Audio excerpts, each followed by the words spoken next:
Dusting off the skull suit and getting ready for October. I hope you guys are ready for October.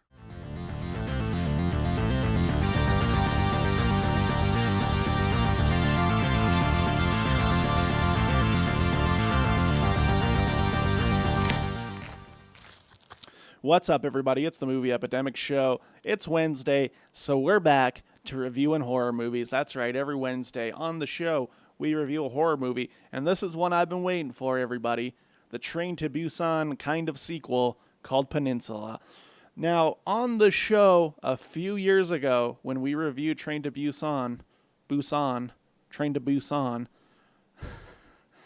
I mentioned that it was a very strong zombie movie that I don't know if it necessarily defied the genre, but it was a very good film in the genre. Now, this one, I don't know that it does anything spectacular. I still like the zombie design. I like that they're very athletic. They're gymnasts, if you will. These are gymnast zombies. These are very, very athletic zombies. You could put them on some sort of a sports team, I believe.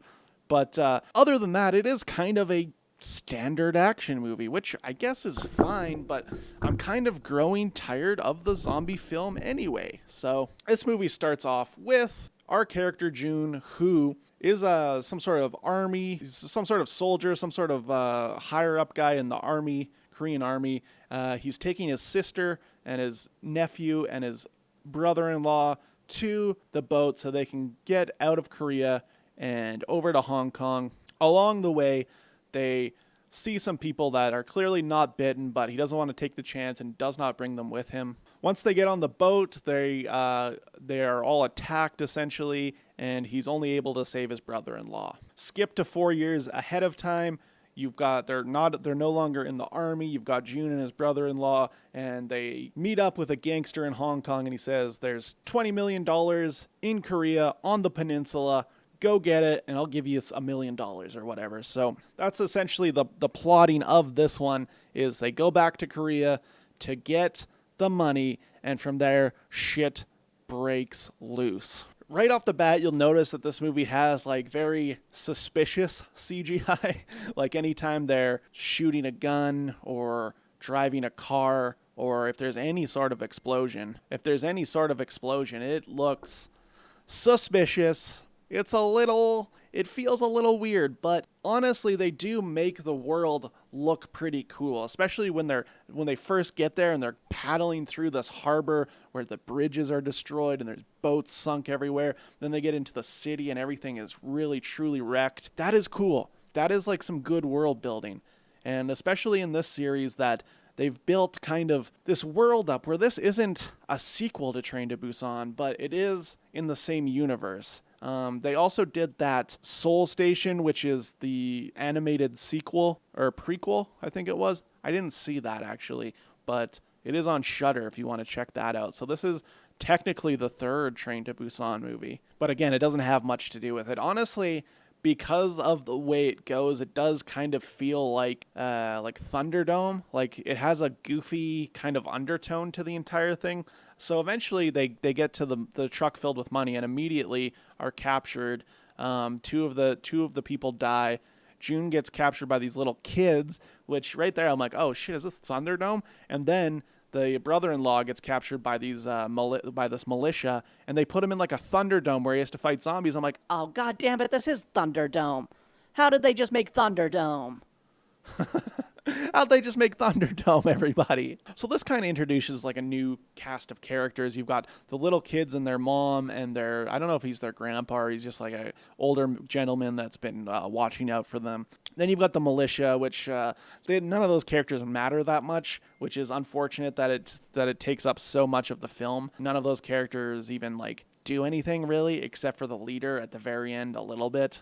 But it's mostly not about them. It is more about June and this family that he wants to extract out of there once he gets the money back. They do a lot of cool things with zombies that I don't know I've never necessarily seen in this context. Like they like to use like little RC cars with lights on it to chase zombies. They do a lot of like flare gun stuff, which I guess is kind of regular zombie fare, or at least shark fare.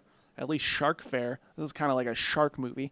zombie movies are kind of like shark movies if you think about it. They also have like those trucks with like LED monitors around them with like K-pop on them that they use to get zombies away from shit. That's kind of cool. But the coolest thing in this is that the bad guys have these spotlights on their vehicles that they use to shine onto things that they want zombies to attack. So they're kind of using zombies as the weapon. And I appreciate that kind of ingenuity. But when you get down to it, there isn't much more to this than just them killing zombies and trying to stay alive. It doesn't do much for the genre. Not to say this movie's bad. I do think it's pretty good still. I do think it's pretty good. It just doesn't feel as fresh. It doesn't feel as fresh as Train did. Train felt pretty fresh, to be honest. That felt like a fresh film. This one's a little stale. This one's a little stale, to be honest. So in a cluster of a plan, they decide to go steal the truck from the militia and rescue the brother-in-law. He unfortunately perishes in a gunfight, and it's just June and the family now, and they're going to try and escape.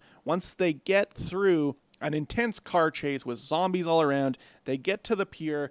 They're about to get on the ship with the gangsters, and guess who's waiting for them? It's the militia leader. He jumps in the truck, tells them to fuck off, gets onto the boat, and they immediately kill him because you can't trust gangsters. You can't trust gangsters who you brought them $20 million. Like they're gonna want to share some of their $20 million with you. From there, he backs up the truck and shit breaks loose. You eventually get back to the family and what they're doing. You've got the two little kids and the mother, and they see like a UN extraction point, and they get to it, and the mother has she's hurt her leg. And this is a very intense ending, I think, that she tries to sacrifice herself, but we know June from the beginning of this movie. You know, with that foreshadowing from the first scene where he leaves some people behind, he's never going to do that again. He's never going to leave anybody behind ever again. So he's out there killing zombies. And really, some pretty good fighting choreography when he's fighting these zombies. Because they are, like I said, they're athletic. They really do jump over shit pretty good. And they come and attack you. But he's got some moves. Gotta say, he's got some moves. And it is like a kind of a nice ending for such a bleak film. For such a film that's bleak so much of the time. I did actually enjoy this one quite a bit. I don't think it's the best zombie movie of all time, but I never will miss a Train to Busan film that isn't animated. So happy I finally got to see this one. It was in theaters here, and I didn't get a chance to see it, but now that it's rolling out on VOD, I think it's definitely worth a check. Definitely worth a check out. I'm gonna give this one 3 stars. So if you have any comments, if you've seen this yet, do you want to see it? Let me know if I got it right or got it wrong. Leave it in the comments and I'll read it next episode. You can follow me on Twitter and Facebook and Instagram at Movie Epidemic. And I'll see you guys on Friday. Why don't you play us something, baby? Why don't you play us something, baby? Start? I don't feel so good.